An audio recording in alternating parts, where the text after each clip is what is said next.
Welcome to the Fancounters Celebrity Podcast. My name's Nick. Thank you so much for being here. You can find us on Instagram at Fancounters Live. Go to Facebook, search Fancounters, join that group, or you can join the private Facebook group called Sharpie Nation. We have got a great show for you today. We're really happy you're here. Camryn Quinlan is joining me, and if you don't know who that is, she is a part of Warner Records' youth a cappella group Acapop Kids, which was created by the founding members of Pentatonix. Currently, there's 25 talented young performers from across America that get together in Texas to deliver some a cappella versions of current and classic hit music. Camryn has been featured in several music videos, which are on YouTube with the group. They are amazing. She also has her own YouTube channel. And today, she's coming on the show not only to tell us about the experience that she's had with the group, but to tell us about her individual music career as well. We touch on what it's like being a young person dealing with all the changes going on due to the coronavirus and much, much more. So you're in for a great episode. We're glad you're here. Please tell a friend, share Fancounters on Facebook or Instagram, and let us know you're listening and get other people to listen too. We would love that. I also didn't mention, and I do want to, if you have a celebrity that you want us to interview, we'll make you part of the interview if we get them on the show. Send those celebrity suggestions to hello@fancounters.com. Now sit back, relax, because here comes Camryn Quinlan.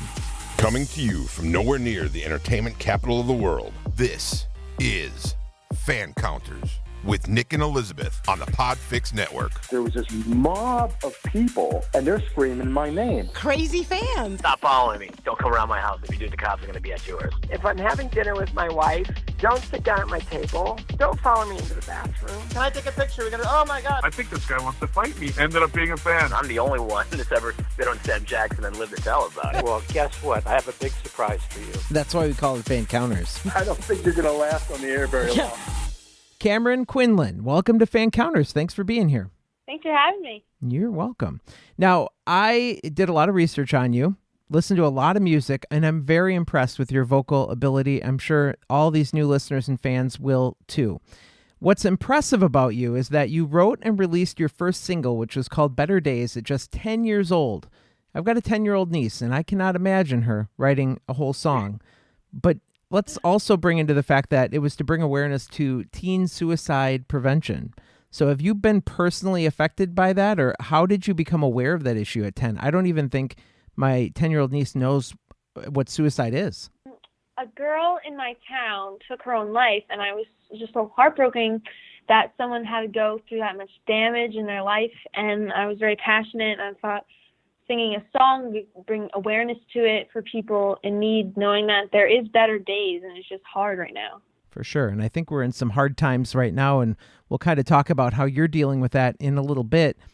But it's worth mentioning that all the proceeds you get from that song, Better Days, they're being sent to a charity called Amuse Within. So can you tell us a little bit about the work that they do? The Amuse Within is an organization for kids and some adults to sing, just to perform and get out there. And my music teacher, Jack Lasutra, runs it. And he's a great singer-songwriter, and he brings awareness to a lot of things like mental health, and he's just a great guy and loves music. So I want to hear a little bit about the teen group Acapop Kids. It's 25 kids from around the country. So it does beg the question, how do you guys rehearse? So usually when coronavirus wasn't happening, we would meet up like from halfway. So some people live in California, some people lived like on the East Coast, and just from everywhere.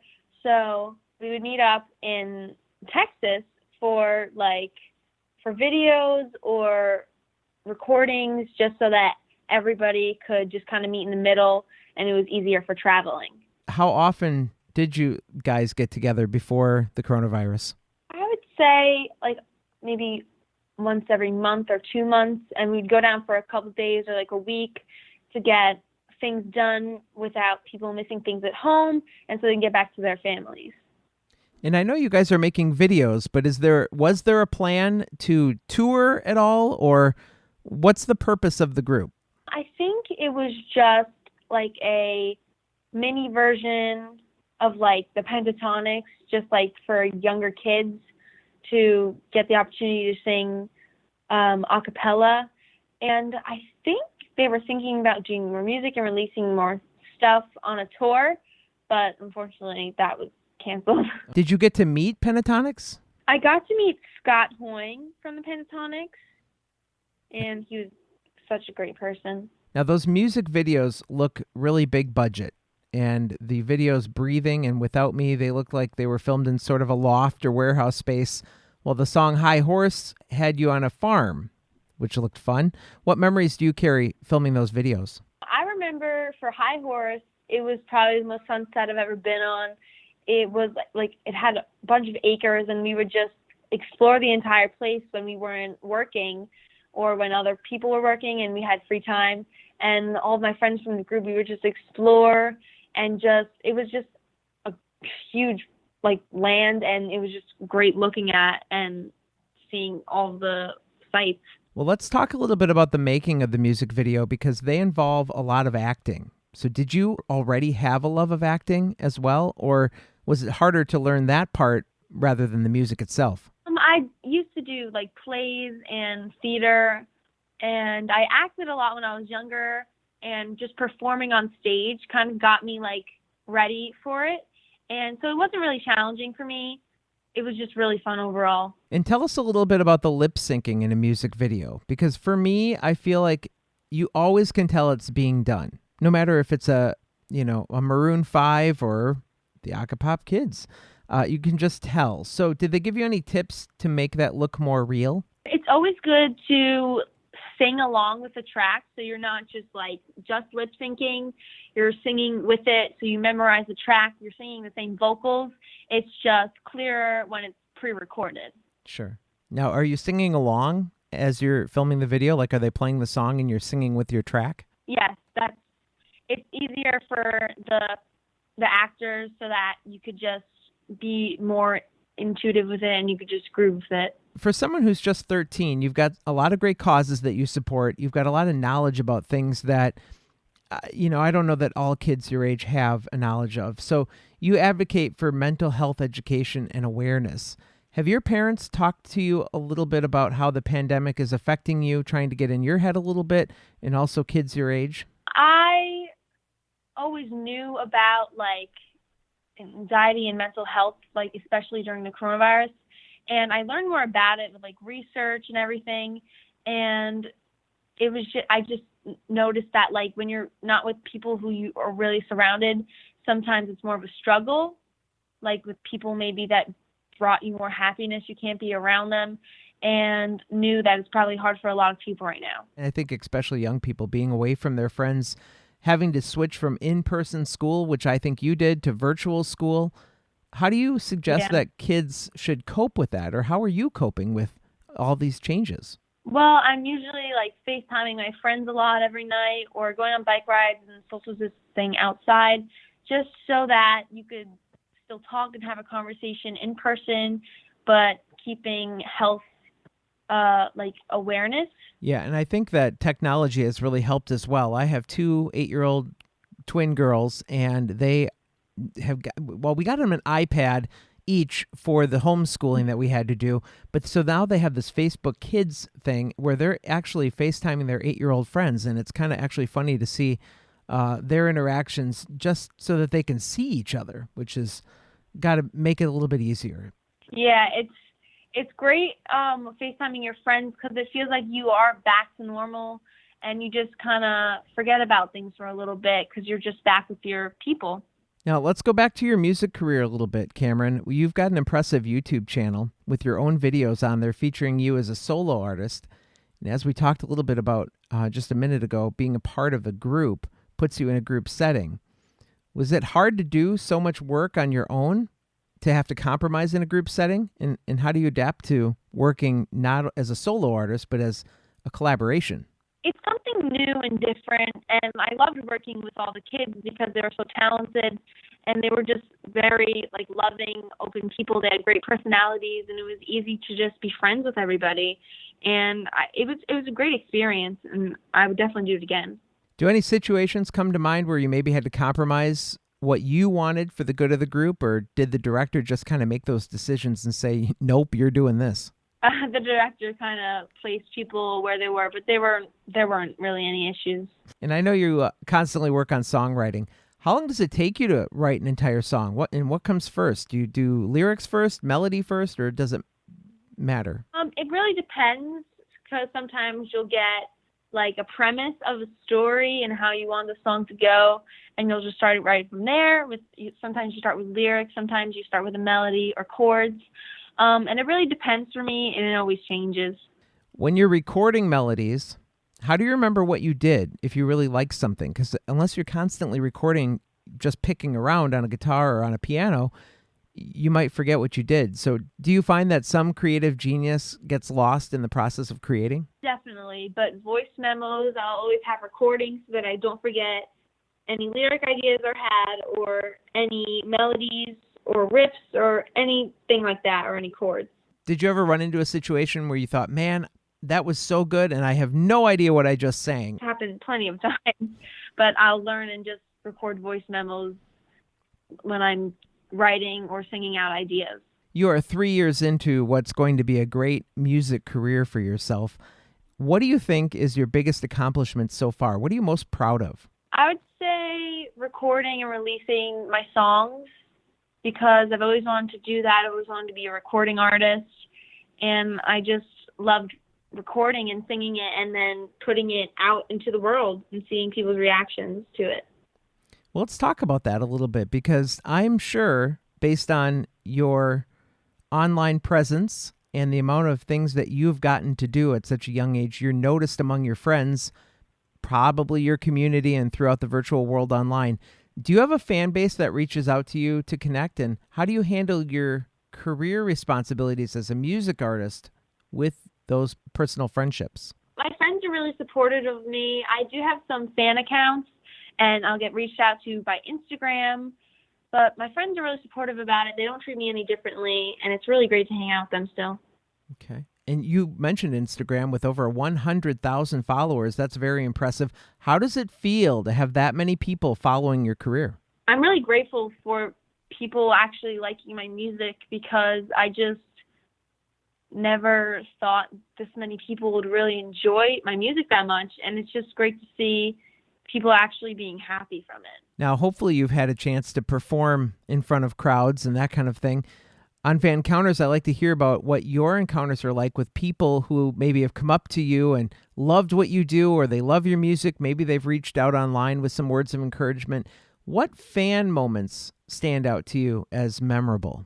I remember I was in Nashville one year, and I was singing at like a karaoke bar, and people would come up to me and they'd be like, "Oh my gosh, you're amazing," and just saying such sweet things. And it was just great to hear that. I was so grateful for their responses. And one woman asked me to sing with her, and I sang Sweet Caroline with her, and it was just great to be there because it was such a loving environment.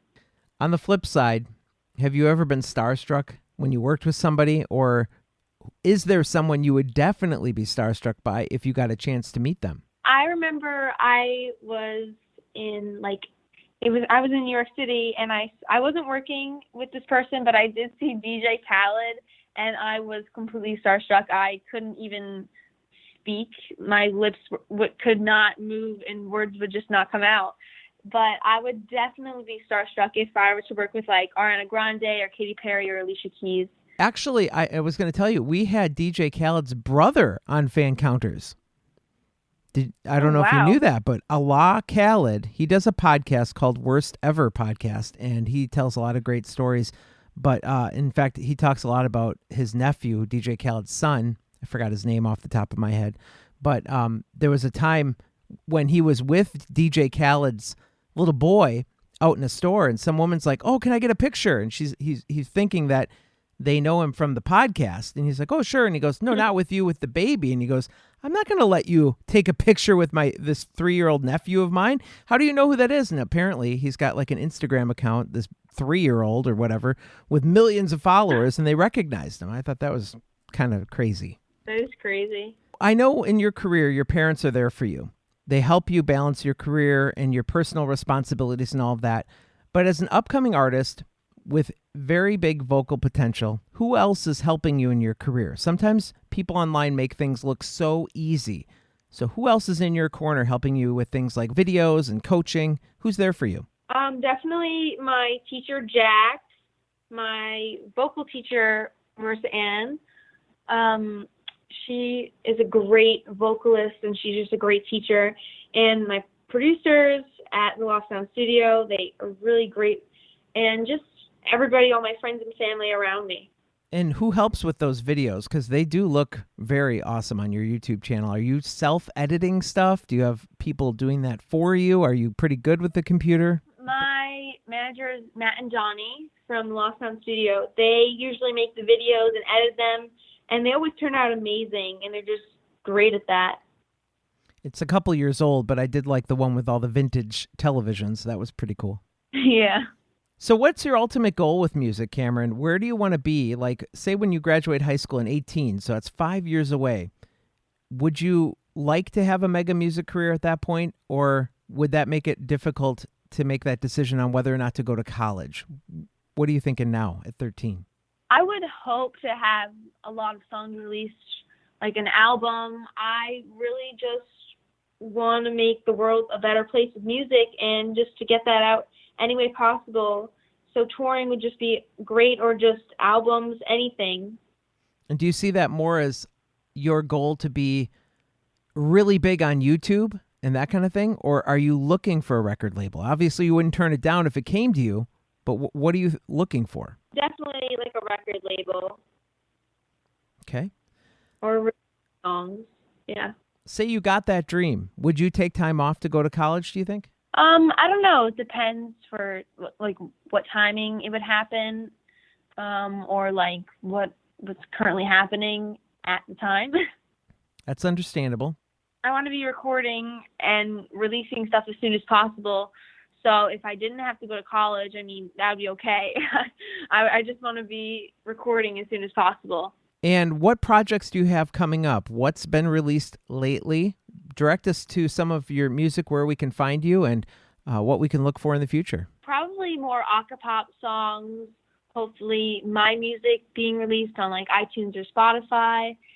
And my Instagram would have covers or probably snippets of originals.